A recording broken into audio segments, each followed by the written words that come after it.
is Rob Gurr, and I'm an estate planning and probate attorney here in southern Utah. When most people think about probate, they might not even know what it is, they just know that they need to avoid it. Probate is really just a court process where we just go and ask the court to allow us to transfer the assets of the deceased person. It doesn't seem like it would be that complicated, but it can be. Usually the minimum amount of time is about 9 months, and it can get fairly extensive, and it can cause a lot of rifts between family members.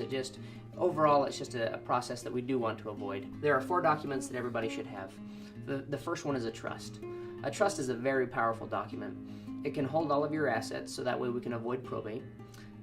It's a nice backup document, so in the event that somebody becomes incapacitated, if that asset is held by the trust, we don't have to go to court to figure out how to move that asset. The successor trustee can move the asset. It also is very flexible in terms of, let's say, for example, one of your kids is addicted to drugs or alcohol. The last thing we want to do is fund that addiction.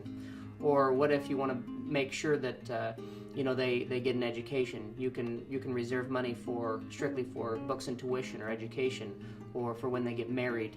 Trusts are very flexible and customizable. The next one is a pour-over will.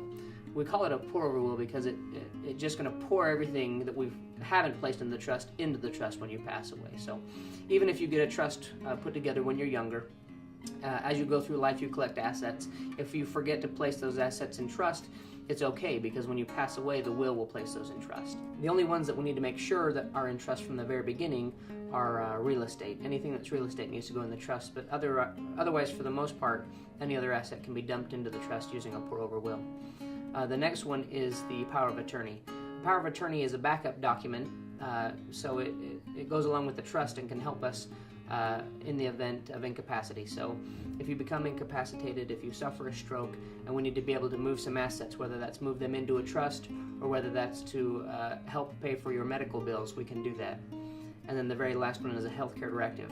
That allows you to make your own end-of-life decisions instead of putting that burden on your family. So with those 4 documents, the trust, the pour-over will, the power of attorney, and the healthcare directive, we can get you taken care of.